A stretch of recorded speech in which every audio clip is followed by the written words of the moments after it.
आज की tech news को। तो सबसे पहले तो जो हमारी टेक न्यूज निकल कर आती है वो आती है सैमसंग की तरफ से। तो सैमसंग का M51 तो सुनने में आ ही रहा था कि वो लॉन्च करने वाले हैं हमारे इंडिया में। तो जल्दी वो स्मार्टफोन हमें देखने को मिल सकता है हमारे इंडिया में सितंबर के मंथ में। और उसके बाद जो रूमर निकल कर आई है तो वो आई है कि सैमसंग ने अपना एक पेटेंट फाइल किया है कि जिसमें उन्होंने एक कॉन्सेप्ट आर्ट रिलीज किया है जो कि एक ट्रांसपेरेंट फोन का है। हाँ, ये एक ट्रांसपेरेंट फोन का है जो हम अभी मूवीज में और सिर्फ इमेजिनेशन में ही हम इसको इमेजिन कर पा रहे थे कि ये ऐसा भी स्मार्टफोन हो सकता है ट्रांसपेरेंट, जैसे कि हम पहले फोल्डेबल फोन को मानते थे। तो वो भी सैमसंग ने अभी पॉसिबल करके बताया है Z Fold के साथ। तो उस फोल्डेबल फोन्स भी हो सकते हैं। तो उसके बाद उन्होंने ये पेटेंट फाइल की थी जो कि एक ट्रांसपेरेंट फोन के बारे में थी। तो ऐसी ही एक पेटेंट सोनी ने भी फाइल की थी कुछ महीने पहले। तो देखते हैं कि इन दोनों कंपनीज में से सबसे पहले कौन सा स्मार्टफोन ट्रांसपेरेंट लॉन्च होता है। मुझे लगता है कि सैमसंग 2021 के आसपास ये स्मार्टफोन लेकर आ जाएगा। तो जो हमारी सेकंड न्यूज निकल कर आती है वो आती है आइडिया और वोडाफोन की तरफ से। तो आज से हमें आइडिया और वोडाफोन बोलना पाप माना जाएगा हमारे इंडिया में, ये बोल सकते हैं। और आइडिया वोडाफोन भी नहीं बोल सकते और वोडाफोन आइडिया भी नहीं बोल सकते। हमें इनको एक्चुअली बोलना पड़ेगा VI, मतलब भी बोलना पड़ेगा कि क्योंकि उसमें उन्होंने वोडाफोन का V और आइडिया का I कर दिया है। तो ऐसे उन्होंने अपनी कंपनी का जो नाम है वो बदल दिया है और उन्होंने अपनी कंपनी की जो पार्टनरशिप है तो दोनों की दोनों कंपनीज को उन्होंने कंबाइन कर दिया है। और तो हम मान कर चल सकते हैं कि हमें इन दोनों कंपनियों को अब V कर बुलाना पड़ेगा। तो पहले तो सारी कंपनीज आई करके खुद का ही सोचती थी, आइडिया, आईफोन ऐसे ही खुद का ही सोचती थी। तो हमारा कब सोचना शुरू करेंगे मुझे तो पता ही नहीं चल रहा है। और जो हमारी अगली न्यूज निकल कर आती है वो आती है मोटा पप्पा की तरफ से, मतलब मोटोरोला की तरफ से। तो मोटोरोला ने अपना जो G9 Plus है तो वो गीक बेंच पर वो अभी लिस्ट हो चुका है। तो वहां पर हमें उसके कुछ स्पेक्स देखने को मिले थे जो कि अभी हाल ही में रिवील्ड हुए हैं कि इसमें हमें 6.81 इंचेस की फुल HD प्लस डिस्प्ले देखने को मिलेगी और इसके अलावा 5000 mAh की बैटरी देखने को मिलेगी। और इसमें हमें स्नैपड्रैगन 730 देखने को मिलेगा, 730 प्रोसेसर। और इसके साथ ही हमें इसमें 18 वाट का चार्जर भी देखने को मिलेगा और ये 4GB रैम के साथ ये फ़ोन आने वाला है। तो ये फ़ोन आपको 15 से 16 हज़ार के आसपास देखने को मिल सकता है।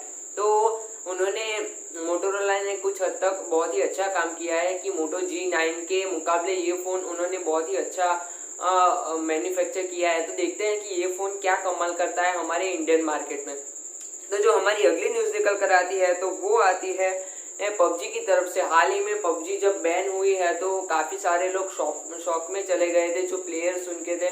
और उसके माने तो कई सारे लोगों ने सपोर्ट भी किया इस डिसीजन को हमारी गवर्नमेंट का और कई सारे लोगों को बुरा भी लगा।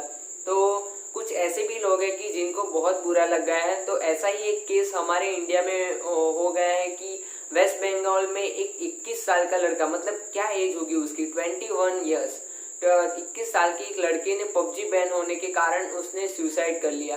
क्योंकि पता चला कि उसके पेरेंट्स को थोड़ी इंक्वायरी करके ये पता चला कि वो दिन रात PUBG खेलता था और PUBG जब से बैन हुई थी तो तब से वो डिप्रेशन में चला गया था और उसने ये बड़ा कदम उठा लिया। लेकिन ये क्या सोचकर ये लोग सुसाइड करते हैं मुझे ये पता नहीं चलता है, क्योंकि पूरी जिंदगी उनके पास पड़ी है और पूरी जिंदगी में ये एक गेम ही नहीं है कि जिससे आप खेल सकते हैं। कि बहुत सारे दूसरे मीडियम से बहुत सारी दूसरी गेम्स है या फिर कल तो दूसरी भी गेम आ जाएगी, लेकिन आपकी जो लाइफ है वो दूसरी नहीं आने वाली है। आपको अगर आपकी ये लाइफ आपको गॉड ने दी है तो आपको जीने के लिए दी है, ये इसको वेस्ट मत कीजिए, कुछ करके बताइए अपनी लाइफ में। और इस गेम के चक्कर में मत पड़िए बहुत, ये सिर्फ एंजॉयमेंट के लिए होता है, इसको बहुत सीरियसली नहीं लेना चाहिए। इस पर्पस का गेम का एक ही पर्पज होता है कि आपका जो स्ट्रेस होता है वो ये कम करता है और आपको थोड़ा एंजॉयमेंट मिलता है।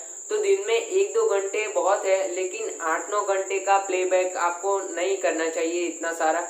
और गेम तो कल दूसरी भी आ जाएगी तो अपने पेरेंट्स का आप सोचिए, अपनी फैमिली का सोचिए, अपना भी फ्यूचर का सोचिए कि आप फ्यूचर में क्या क्या कर सकते थे और क्या क्या आप वेस्ट कर रहे हो। अपनी जान देकर यार अपनी लाइफ को वेस्ट मत करो प्लीज़। तो मैं यही आपसे कहना चाहूँगा। और हमारी जो अगली न्यूज़ निकल कर आती है वो आती है रियलमी की तरफ से। तो रियलमी ने अभी हाल ही में अपना जो 7i है वो लिस्ट कर दिया है ऑनलाइन। तो उसमें हमें कुछ ऐसे फीचर्स देखने को मिले जो कि मुझे देखकर अच्छा नहीं लगा, क्योंकि 17 सितंबर को वो इंडोनेशिया में लॉन्च होने वाला है। तो उसके कुछ स्पेक्स निकल कर आए कि इसमें हमें स्नैपड्रैगन 662 देखने को मिलेगा और इसमें हमें HD+ की डिस्प्ले देखने को मिलेगी 90 हर्ट्ज की। और इसके अलावा इसमें हमें 5000 mAh की बैटरी देखने को मिलेगी और 18 वाट का चार्जर देखने को मिलेगा। लेकिन इसका जो प्रोसेसर है वो 662 है, जबकि हमें Realme 6i में हमें G70 देखने को मिला था मीडियाटेक का हीलियो, क्योंकि ये बहुत ही हाई प्रोसेसर है जो 6i में है। और 7i का जो प्रोसेसर है वो एक हद तक डिजर्वेबल नहीं है कि 7i ऐसे प्रोसेसर हमें देगा। अगर ये फ़ोन हमारे इंडिया में 10,000 के अंडर आता है तो ये फ़ोन हमारे लिए अच्छा साबित होता है। नहीं तो ये फ़ोन अगर 10,000 से अप जाता है तो इसका जो वैल्यू फॉर मनी का जो लेबल है वो उस पर से हट जाएगा और 7i एक सक्सेसफुल फ़ोन नहीं माना जाएगा। और 18 वॉट की चार्जिंग स्पीड मतलब यार ये बहुत ही कम हो जाती है। आगे भी उन्होंने Realme 6i में 18 वॉट ही दिया था, लेकिन नहीं Realme 6i में सॉरी उन्होंने 20 वॉट का दिया था, जबकि इसमें 18 वॉट कर दिया। तो ये एक बहुत ही बुरी बात है। और इसमें हमें HD+ का भी डिस्प्ले देखने को मिलता है कि कुछ हद तक अगर वो इस प्राइस को 14-15 हज़ार करने वाले हैं तो इस डिस्प्ले को उन्हें एमोलेड तक तो ले जाना ही चाहिए, मैं ये मानता हूँ। तो Realme से मेरी ये रिक्वेस्ट है कि आगे से ये गलती वो लोग ना करें।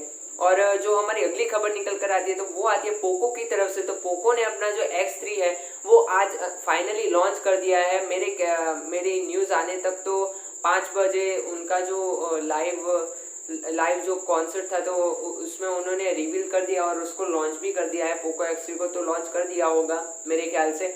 और जो उसके बाद जो दूसरी खबर है पोको की तो वो आती है पोको X3 लाइट के बारे में, जो लॉन्च होने वाला है। तो वो जल्दी ही हमारे इंडिया में आने वाला है। तो उसके जो कुछ डिज़ाइंस थे जो बाहर अभी आए हैं, रिवील्ड हो चुके हैं, तो उसमें हमें क्वाड कैमरा तो नहीं, लेकिन उसमें हमें डुअल कैमरा देखने को मिलेगा पोको X3 में। और इसकी जो प्राइस होगी वो 12-13 हज़ार के आसपास हो सकती है।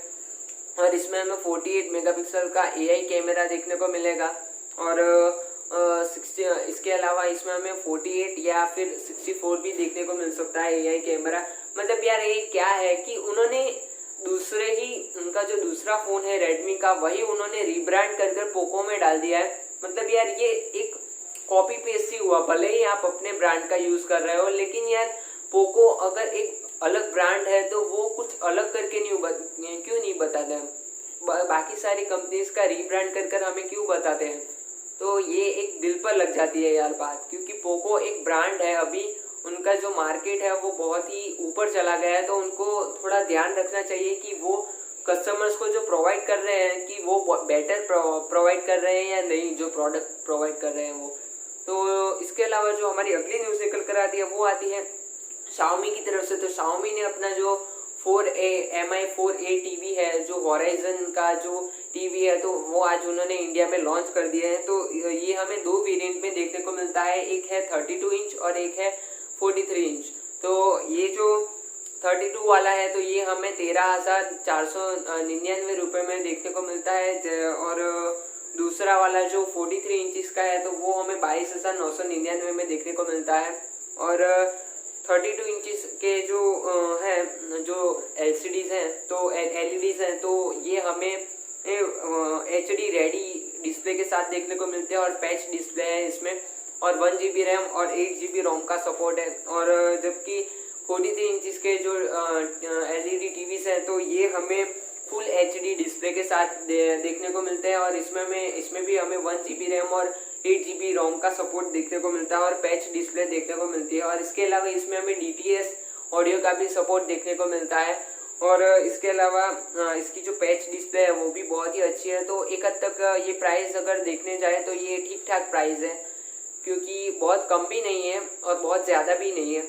और उसके बाद जो रेडमी का जो नोट 10 है वो जल्दी ही हमारे इंडिया में लॉन्च होने वाला है। तो उसकी जो डिजिटल चैट वालों ने ट्वीट कर बता दिया है कि उसके जो फीचर्स हैं तो वो हमें कौन कौन से देखने को मिलने वाला है।